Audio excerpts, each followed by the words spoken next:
하나님 말씀은 계시록 1장 10절 말씀 한 절만 보겠습니다. 내가 주의 날에 성령 안에 있었으며 나팔소리 같은 큰 음성을 내 뒤에서 들었는데. 오늘의 말씀의 주제 혹은 제목은 성령 안에서의 여행입니다. 다시 말하면 4차원으로의 여행, 이런 제목이 될 것입니다. 어떻게 우리가 시간과 공간을 넘어서 여행을 할 수 있을까요? 믿음과 성령 안에서만 가능합니다. 믿음과 성령 안에서라는 것은 그리스도 안으로 들어가는 것으로서 시간과 공간에 제한받지 아니하시는 하나님 안에서의 발견입니다. 물론 그 계시라는 것은 잠깐 말씀을 드리면요, 계시는 만일에 여러분들이 요한복음 14장에 그런 말씀을 기억하고 있는데요, 요한복음 14장 21절을 보면 나를 사랑하는 사람은 나의 아버지께 사랑을 받으리라. 또 나도 그를 사랑하여 그 사람에게 나 자신을 나타내리라고 하시니라. 이 지금 요한복음 14장에는 주께서 위로자를 보내시겠다고 말씀하시고 진리의 영에 대해서 말씀하고 계신 성경인데, 나 자신을 나타내리라고 말씀을 하셨습니다. 언제? 위로자가 오시고 진리의 영이 오시면, 뿐만 아니라 나를 사랑한다면 내가 그에게 내 자신을 나타내리라고 이렇게 말씀을 약속하십니다. 여러분들 계시가 뭔지 아세요? 계시는, 만일에 여러분들이 계시를 받는 사람이라면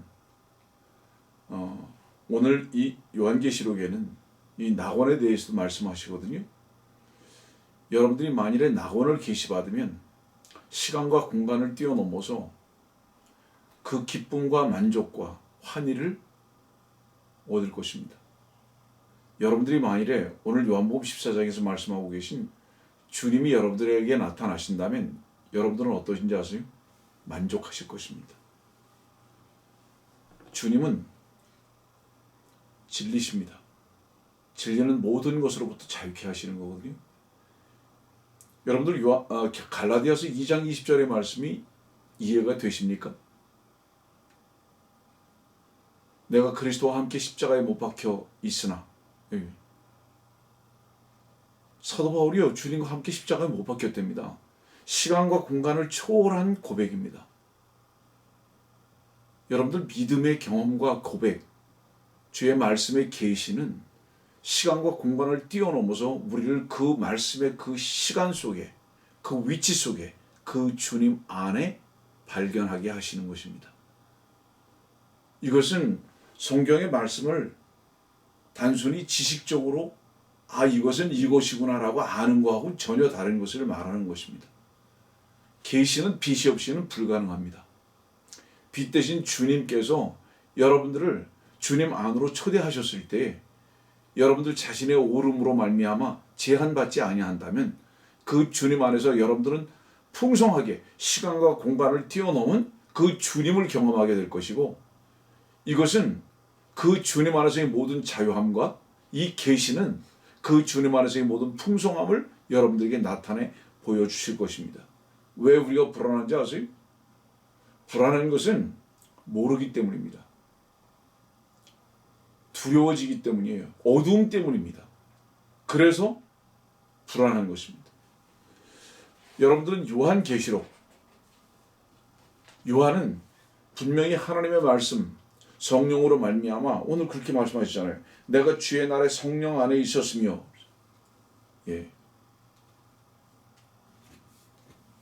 여기서 이 주의 날은 보통 지금 이 시대의 사람들이 말하는 주일이라고 말하는 썬데이를 말하는 것이 아닙니다. 우리 사도행전에 있는 말씀 한번 보십시다. 사도행전 20장 말씀 보면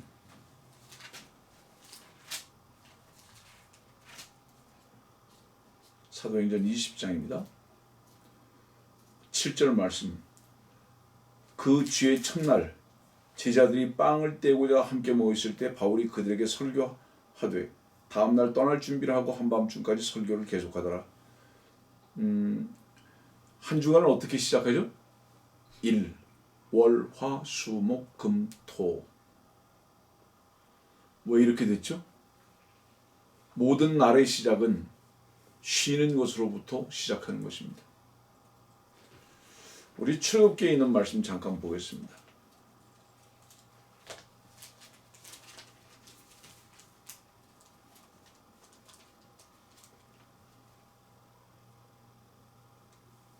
출애굽기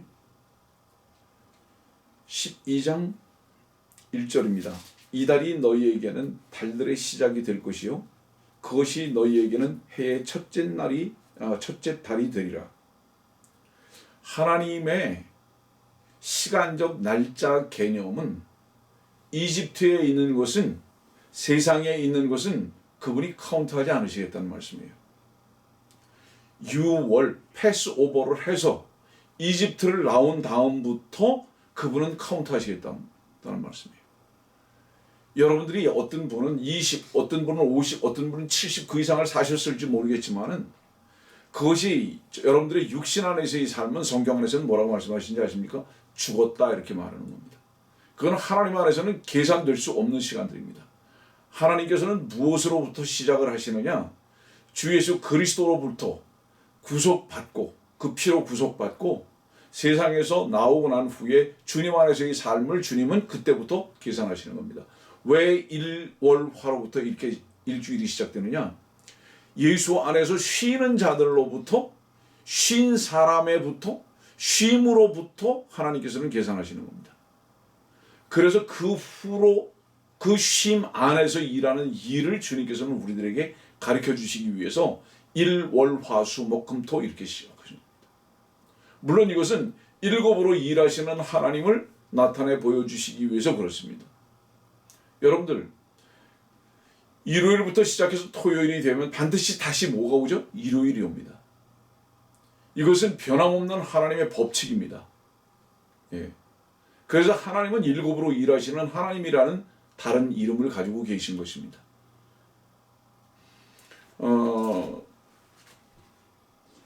사도행전 20장을 여러분들이 읽어드렸는데요. 7절 보니까 그 주의 첫날 그렇습니다. 일요일이에요. 일요일입니다. 그러나 지금 계시록 1장 10절에 내가 주의 날에라고 말하는 것은 썬데이를 말하는 것이 아닙니다. 또 다시 한번 다른 것을 보겠습니다. 고린도전서 16장의 말씀 보면 고린도전서 16장입니다.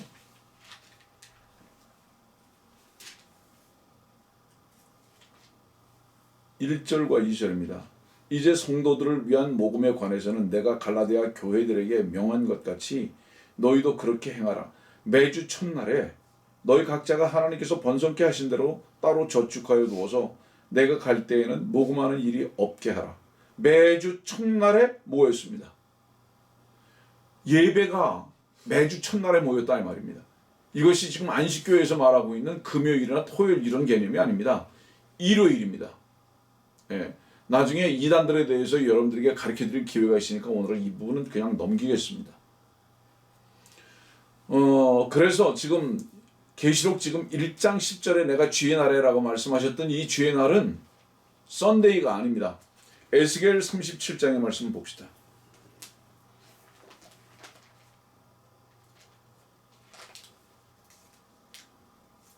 주의 날에 에스겔 37장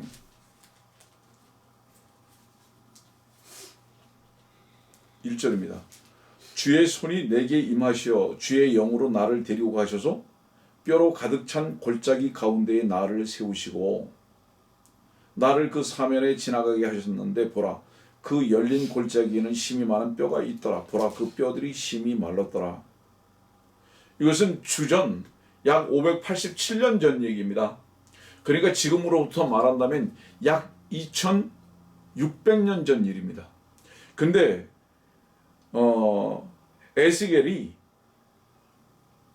약 2600년 전에 있었던 에스겔이 2600년 후를 보는 겁니다. 왜냐하면 이 지금 에스겔서 37장에 있는 말씀은 주의 영으로 나를 데리고 어디로 가십니다. 뼈들이 가득한 골짜기, 이스라엘의 회복을 말하는 겁니다. 예. 이것은 무슨 많은 신학자들이 얘기하고 목사들이 얘기하는 성령의 어떤 그 다시 회복되는 이런 걸 말하는 것이 아니라, 교회의 성령의 어떤 그 융성함 이런 것을 말하는 것이 아니라 이스라엘 민족의 다시 회복되는 바로 그것을 가리키는 건데요. 곧 이스라엘은 회복될 것이니까 이미 마태복음 24장에 있는 말씀과 같이 가지가 연해졌죠. 1948년에 독립했으니까요. 그러나 아직 열매를 맺지 않고 있습니다. 바로 이 열매를 맺는 바로 그날을 말하는 것인데, 주의 영은 에스겔을 이렇게 2600년 이후로 데려가신 겁니다. 그러면 오늘 계시록 1장에 있는 10절에 이 말씀의 뜻은 무슨 뜻이냐면 바로 그 말씀이에요. 계시록 1장 10절로 다시 갑니다. 내가 주의 날에 성령 안에 있었으며, 이분은 지금 성령 안에서 시간과 공간을 초월한 여행을 하고 계시다 이 말이에요. 지금 요한은 그렇단 말입니다. 그래서 다시 정의합니다. 여기에서 이 주의 날이라는 것은 썬데이가 아닙니다. 계시록 4장에도 이런 말씀이 있어요. 계시록 4장 2절입니다. 1절과 2절인데 2절만 보겠습니다. 4장 2절. 또 내가 즉시 영 안에 있게 되었는데 보라, 하늘에 한 보좌가 놓여 있고 한 분이 그 보좌에 앉으셨는데, 지금 이 요한은요 즉시 영 안에 있게 되었는데, 이거는 예수 그리스도의 영 안을 말하는 것이 아니에요. 시간과 공간을 완전히 뛰어넘는 특별한 경험을 말씀하고 있는 것입니다. 자, 이 말씀은 어떤 말씀과 지금 연결이 되고 있죠? 고린도 후서에는 사도 바울이 이 부분에 대해서 이렇게 기록하고 계십니다. 고린도 후서 12장이죠. 2절. 내가 14년 전에 그리스도 안에서 한 사람을 알았는데 그가 몸 안에 있었는지 나는 말할 수 없고 몸 밖에 있었는지 나는 말할 수 없지만 하나님께서는 아시느니라. 그 사람이 셋째 하늘로 끌려 올라갔느니라. 내가 이런 사람을 아노라. 그가 몸 안에 있었는지 몸 밖에 있었는지 나는 말할 수 없지만 하나님께서는 아시느니라. 그가 낙원으로 끌려 올라가서 말로 다 설명할 수 없는 말을 들었는데 그것은 사람들에게 말하도록 허락되지 않은 사람이 아는 것이로다. 이 지금 누가 누구를 말하고 있죠? 사도 바울이 자기 자신을 말하고 있는 거예요. 14년 전에 자기 자신. 그런데 이 자기 자신을 한 사람이라고 표현합니다. 3인칭으로. 예. 이걸 왜 이렇게 표현하고 있죠? 사도 바울이? 지금 현재 육신의 몸을 입고 있는 상태에서 이 말씀을 기록할 때는 자기가 영 안에서 하나님께 셋째 하늘로 끌려 올라간 그 상황을 다른 사람으로 표현하고 있는 겁니다. 다시 말하면 뭐냐 하면 지금 현재 이 고린도 후서, 다시 이 고린도 교회에 편지를 쓰고 있을 때의 사도 바울은 지금 아직 육신을 입고 있는 것입니다. 그러나 이 육신을 입고서는 도저히 하나님의 낙원에 올라갈 수 없기 때문에 변화된 몸이 아니면 안 되죠. 그렇기 때문에 3인칭으로 쓰고 있습니다. 자기 자신인데도요. 이렇게 이제 놀라운 기록을 말씀하고 계시는데 이 말씀을 지금 설명하고자 하는 것은 아니에요. 지금 에스겔서 37장이나 또 계시록 1장의 10절에 있는 말씀이나 4장의 2절에 있는 말씀이나 오늘 지금 고린도후서 12장 셋째 하늘로 사도 바울이 올라갔던 바로 이런 것들, 영 안에서, 주의 영 안에서 특별한 경험들을 지금 말씀하고 있다는 것을 여러분들에게 말하는 것입니다. 그러니까 이 주의 날이라는 것은 뭐냐면 사실은 주일이 아니다. 그러면 주의 날을 구약성경에서 어떻게 기록하고 계신가 한번 보십시오. 구약성경에서의 주의 날은 모두가 다 주의 재림의 날을 말합니다. 여러 곳을 찾을 시간이 없으니까 요엘서를 한번 보겠습니다. 요엘서는 여러분들이 꼭 알으셔야 할 것이, 요엘서는 특별히 다른 말씀들도 많이 그렇지만은 주님께서 오시는 그 특별한 날에 대해서 말씀을 기록하고 계시다는 것을 잊어보지 마십시오. 요엘서 1장 15절의 말씀 보면 슬프도다 그날이요 이는 주의 날이 가까웠으며 전능하신 분으로부터 오는 멸망처럼 그날이 올 것임이라. 여러분, 재림의 주님은 오시는 목적이 뭔지 아십니까? 두 가지 큰 목적이 있어요. 하나는 뭔지 아세요? 심판입니다. 세상을 심판하고 주님을 향해서 대적했던 모든 것들을 심판하실 것입니다. 그래서 주님의 그 재림은 분명히 피를 흘리게 하실 것입니다. 두 번째, 목적 자체가 그러면 피를 흘리기 위해서 심판하시기 위해서 오시냐? 아닙니다. 심판 후에 주께서 다윗의 보좌를 쟁취하셔야 하기 때문입니다. 그래서 그분께서 영원히 이 땅을 통치하셔야 하기 때문에 지난번에 말씀드렸잖아요. 이 요한계시록이 왜 복음이냐? 요한계시록이 왜 복음이라고요? 11장을 여러분들에게 지난주에도 읽어드렸는데 계시록 11장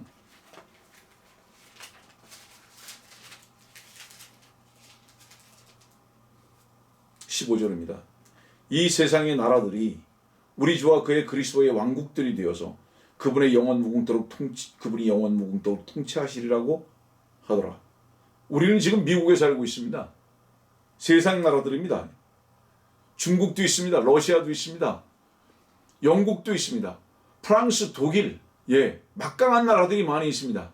그러나 이 모든 유엔 하에 있는 이 모든 세상의 나라들은 이 유엔을 가리키는 거예요. 세상의 나라들, 유엔을 가리키는 건데 이 세상의 나라들은 주와 그의 그리스도의 왕국들이 되어서 영원 무궁토록 그분께서 통치하신다. 아멘. 정말로 지금 이 설교자는 이거 하나 외에는 소망할 것이 없습니다. 뻔뻔하리만큼 그렇습니다. 이 날을 어떻게 소망할까요, 제가? 주께서 면류관을 주실 것을 어떻게 기대할 수 있을까요? 이 모든 상급은 주님으로 인해서만 가능합니다.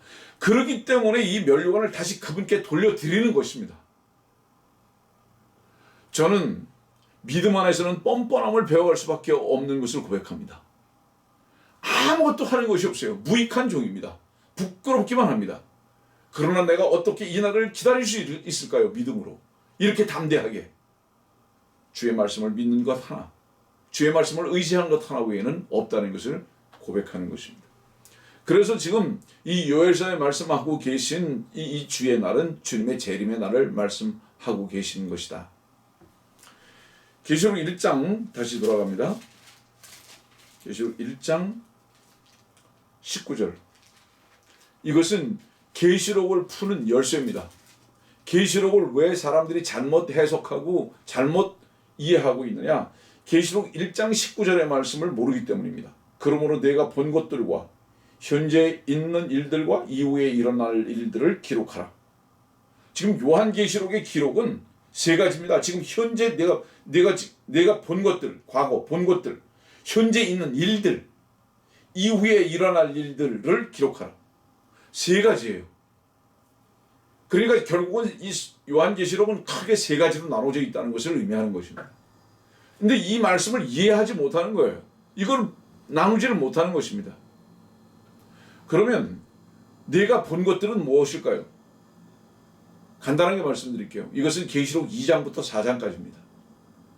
2장부터 4장까지라는 것은 뭐냐면 교회 시대를 본 것입니다. 지금 본 것, 내가 본 것들, 이것은 교회 시대를 본 것입니다.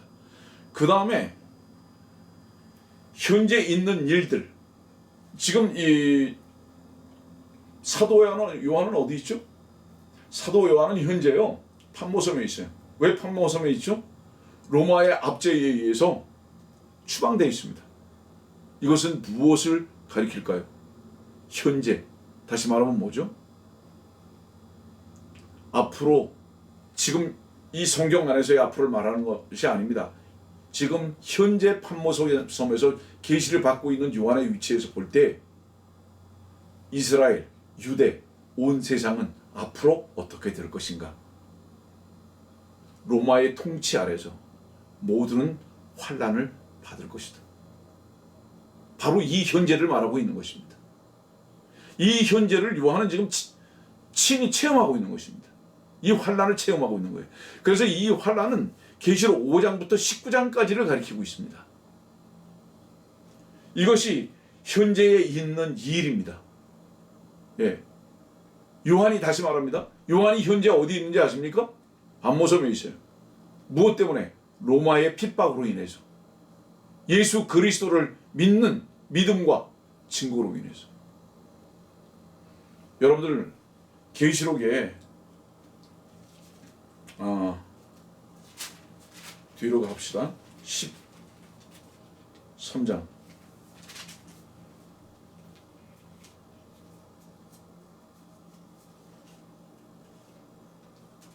17절입니다. 그 표나 그 짐승의 이름이나 그의 이름의 숫자를 지닌 사람을 제외하고는 아무도 사거나 팔 수 없게 하더라. 마지막 대환란 때요, 모두가 다 적그리스도로 인해서 이렇게 환란을 받게 됩니다. 그런데 어떤 사람이 특별히 더 환란을 받습니까? 예, 표를 받지 않는 사람. 예? 표를 받는 사람은 사거나 팔게 할 수 있어요. 그러나 이 표를 받은 사람은 어떡하죠? 나중에 결국은 어떻게 되죠? 영원한 불 속으로 들어갈 것이죠. 물론 교회는 이전에 휴거합니다. 그래서 현재의 일들이라는 것은 바로 계시록 5장부터 19장까지 사이에 대환란을 가리키는 것이고요. 그 다음에 이제 이렇게 말씀하죠. 이후에 일어날 일들을 기록하라 그랬습니다. 여기에 이 이후에 일어날 일들은 계시록 20장에서 22장까지입니다. 다시 말하면 여기에서 계시록 20장에서 22장까지는 천년왕국을 포함한 영원을 가리킵니다. 이것은 이후에 일어날 일들입니다. 계시록은요, 고린도전서 10장의 말씀 보면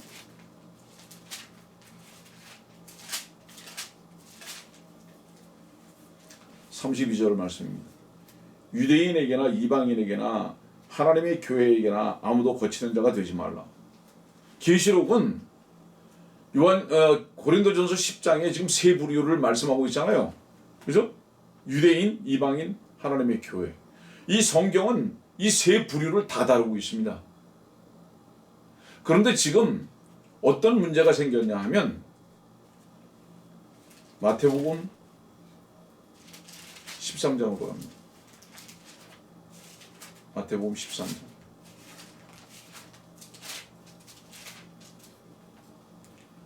33절입니다. 또 다른 비유로 그들에게 말씀하시기를 천국은 어떤 여인이 가져다가 가루 서말에 숨겨놓어 전체를 부풀게 한 누룩 같으니라고 하시더라. 가루 서말에 숨겨놓았다. 여러분들 지금 이 시대는요, 천주교가 기독교를 완전히 장악하고 난 후에 전 세계를 다 장악하고 난 다음에요, 이방인도 유대인도 교회도 없어요. 가루 서말 속에 전부 다 뒤섞어놨습니다. 하나님께서는 나누시는 하나님이시거든요. 근데 지금 캐톨릭은 뭐라고 얘기하죠? 자기들이 베드로의 후예들이라고 그러죠. 이스라엘의 후예라고 합니다. 완전히 다 뒤섞어놔 버렸어요.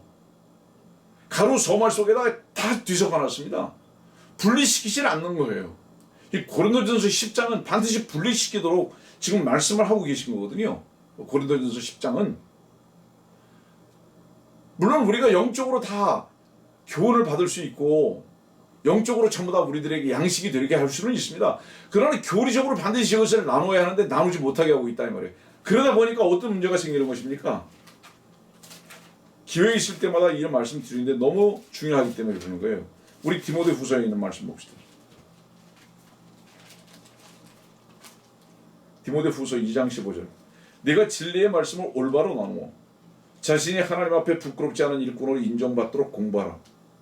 성경을 많이 안다고 하고 영적으로 해석한다고 하는 목사들이라는 사람들이 하나님의 말씀을 올바로 나누는 것이 무엇인지 모르기 때문에 인정받을 수 없어요. 부끄러운 사람이에요. 사람들에게는 인정받고 있더라고요. 그렇지만 왜 사람들에게 인정받습니까? 사람들은 하나님의 말씀 몰라요. 그러니까 옷만 그럴듯하게 꾸며 입으면 돼요. 양의 옷을 입으면 됩니다. 그 전부 다 인정받는 거예요, 사람들한테. 그렇지만 하나님 앞에서는 부끄러운 사람이 되는 것입니다. 한국 교회에는요, 이 부분 앞에서 크게 쓰임 받으셨던 분이 계세요. 방화동에 있는 이성호 목사님이라는 분입니다. 며칠 전에 제 마음을 참 아프게 했습니다. 그분이. 왜냐하면 그분이 참 치유되기가 어려운 암에 걸리셨다는 소식을 들었습니다. 머리가 완전히 다 없어졌어요. 영상으로 보니까. 내가 깜짝 놀랐어요. 얼마 전부터 보니까 얼굴이 완전히 초췌하더라고요, 이분이. 저 그분하고 개인적인 관계가 그리 좋지 않습니다. 그러나 제가 지금도 그분을 위해서 기도하고, 그분이, 전 이 마음 가운데 솔직히 고백하건대 아프지 않았으면 좋겠어요. 건강 주님께 있고 생명은 주님께 있지만은, 주께서 언제 그분을 데려가실지는 모르지만은 정말 고통이 없으셨으면 좋겠다. 네. 그분은 한국교회의 바른 성경과 바른 교리를 펼치신 분입니다. 하나님께서 쓰신 게 분명해요. 그런 분이 참 아프지 않았으면 좋겠다. 내 마음이 많이 아팠어요. 예? 그분의 몸이 지금 얼마나 힘드실까? 저 기도하고 있습니다.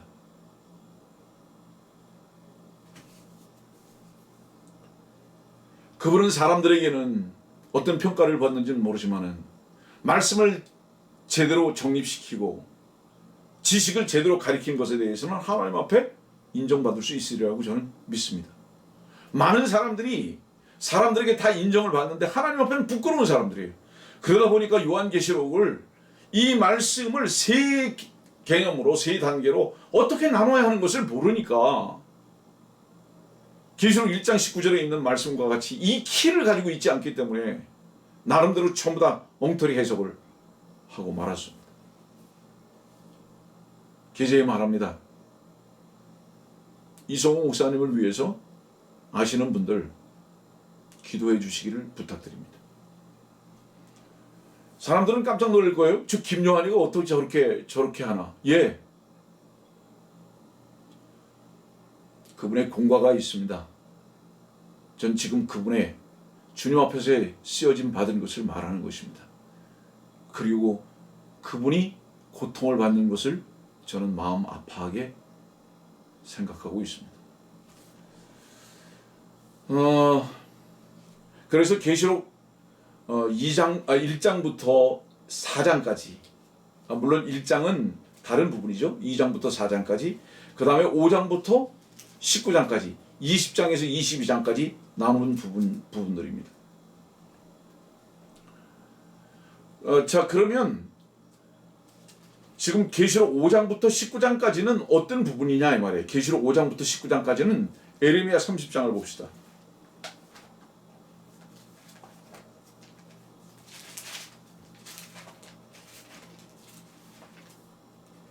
에레미야 30장 말씀 보면 7절에 슬프도다 그날이여, 슬프도다 그날이 크므로 어떤 때도 그와 같지 않나니 그날은 야곱의 고난의 때라. 야곱의 고난의 때라. 예? 얼마나 이 고난이 클까요? 모든 것으로부터 시험을 받는 것입니다. 예? 이것은 창세기로 넘어가면은 어떤 분기점을 가지고 어떤 것이냐면 창세기 32장입니다. 32장.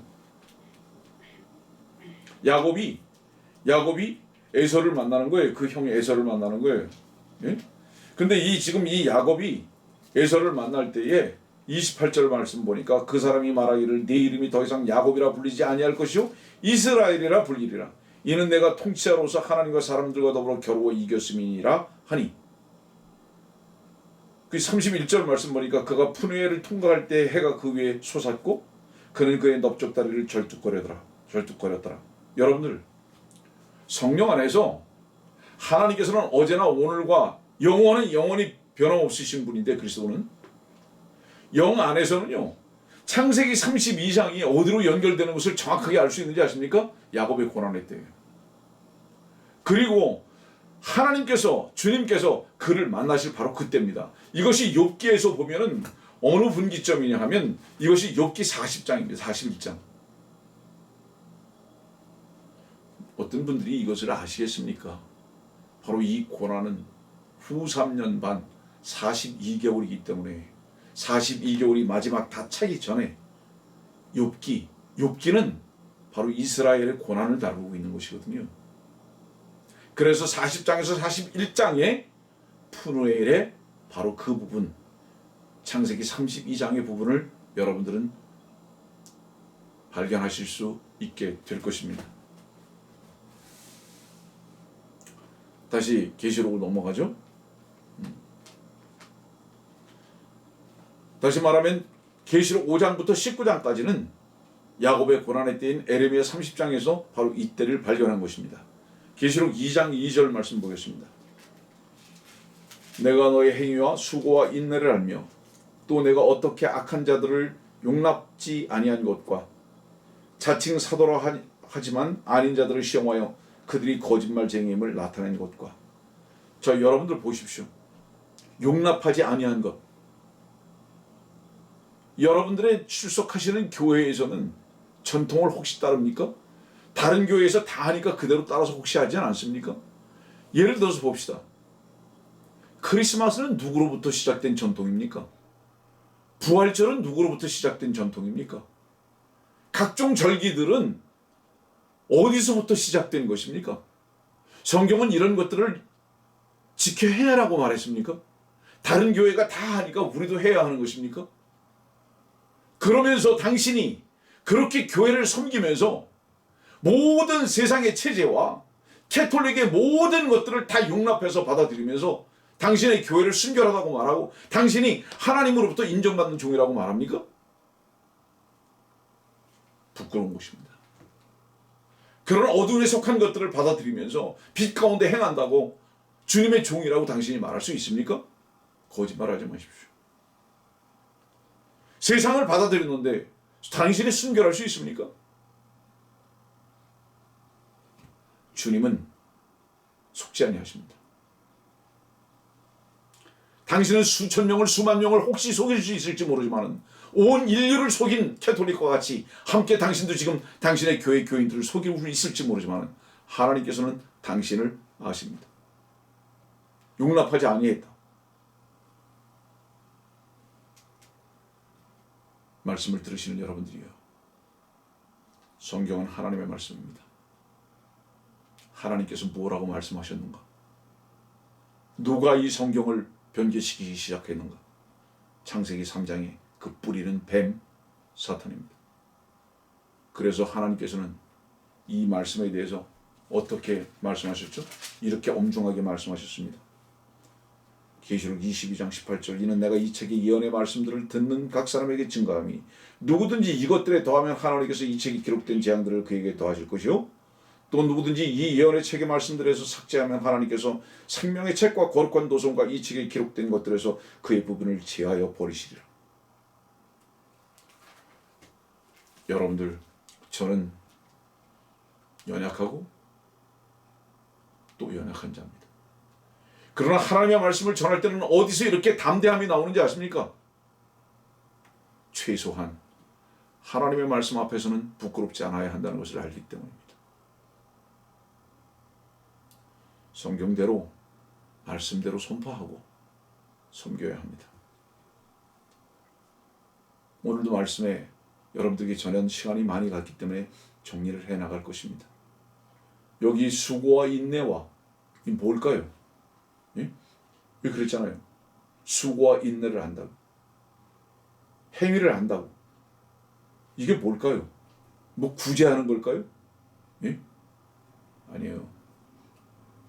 이건 생명의 말씀을 얘기합니다. 많은 사람들이 구제에 대해서 관심 많거든요. 요한복음 12장 말씀 봅시다. 요한복음 12장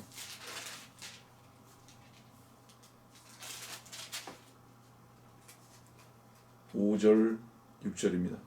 어찌하여 이 향유를 300데나리온에 팔아 가난한 사람들에게 주지 아니하였느냐고 하니 그가 이렇게 말하는 것은 가난한 사람들을 염려해서가 아니라 그가 도둑인 까닭에 돈주머니를 맡아서 그 안에 넣은 것을 가져갑니다.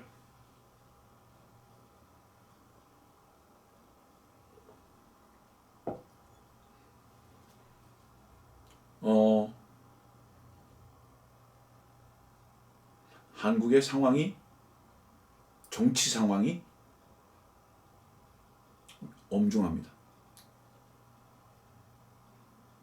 참 위험한 상황입니다. 소득주도 성장이 뭔지 아십니까? 지난번에도 말씀드렸지만 사회주의가 뭔지 아십니까? 자, 이 말씀을 깊게 할 수 있는 시간은 없지만요. 여러분들, 구제 너무 아름다운 단어로만 포장되어 있습니다. 평등 또한 그렇습니다. 그렇게 말하는 그 사람은 가장 좋은 집에 가장 좋은 차를 타고 다니면서 그렇게 외치는 자들의 자녀들은 다 미국에 유학 보내고요. 가장 부유하게 살면서 그러면서 구제 평등을 외치는 위선자들 뿐입니다. 여기에 국민들이 다 속는 거예요. 이 최초의 구제를 성경에서요, 이렇게 심각하게 다뤘던 자가 누군지 아십니까? 마귀 이스카리ot이에요. 유다 이스카리ot. 가난한 자에게 관심이 있는 것 같죠? 그러나 실상 무엇에 대한 관심이 있는지 아십니까? 가난한 자에게 관심을 베푸는 것 같지만, 있는 것 같지만, 사실은 도둑질 하고 싶어서 그런 거다, 이 말이에요. 사회주의? 소득주도 성장? 아닙니다. 자기들만 배부리는 자들이에요. 정말입니다, 여러분들. 증거를 댈까요? 여기 지금 말씀 속에서 바로 이 말을 하고 즉시 어떤 일을 했는지 아십니까, 여러분들? 다른 말씀 봅시다. 마태복음 26장 보세요. 이 말을 하고 바로 마태복음 26장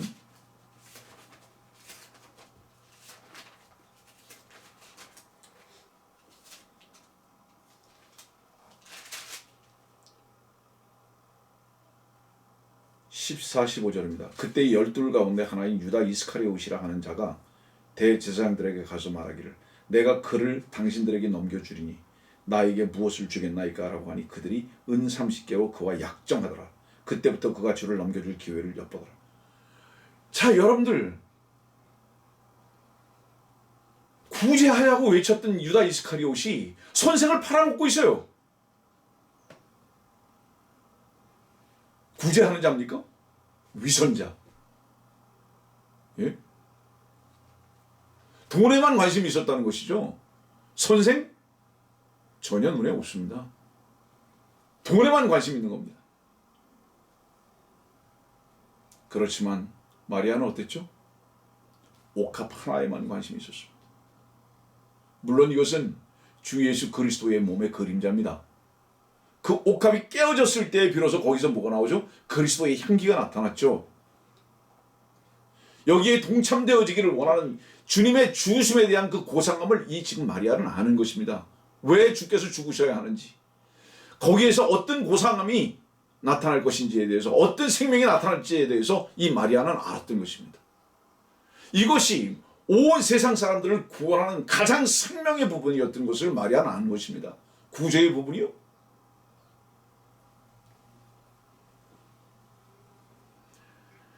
가난한 자에게 관심이 있었던 것 같은 유다 이스카리옷. 예?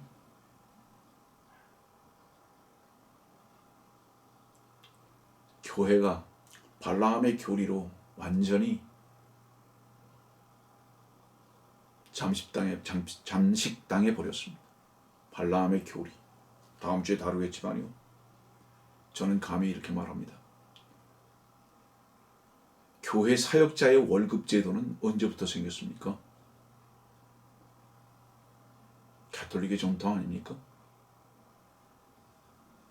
왜 교회 사역자의 월급이 고정적으로 정해져야 되는 것입니까? 교회가 형편이 어려워지거나 교회 안에 있는 성도들이 굶주렸을 때 함께 굶주리거나 함께 어려워야 하는 것은 아닙니까? 여러분들, 교회가 왜 이렇게 발람의 교리에 완전히 잠식당해 버렸을까요? 전 이렇게 감히 말합니다. 돈을 사랑하는 것은 모든 악의 뿌리거든요. 돈이 생길수록 욕심은 더 커집니다.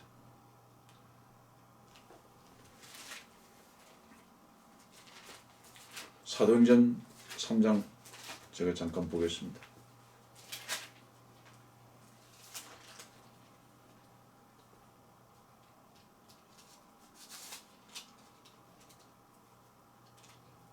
(3장 6절) 베드로가 말하기를 은과 금은 나에게 없으나 내가 가진 것을 네게 주노니 나사렛 예수 그리스도의 이름으로 일어나 걸어라. 예, 여러분들 지금 이 시대는요, 교회의 은과 금은이 있는 시대인지 모르겠지만 예수의 이름은 없습니다.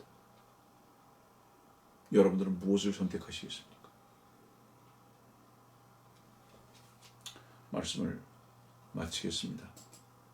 성령 안에서는요, 시간과 공간을 뛰어넘는 계시가 있습니다. 먼 과거로도 돌아가고요, 현재에도 있고요, 앞으로도 믿음으로 소망으로 기다릴 수 있는 그곳으로의 초대가 성령 안에서의 충만함입니다. 여러분들은 이 놀라운 성령 안에서의 여행이 날마다 풍성하시기를 바라는 것입니다.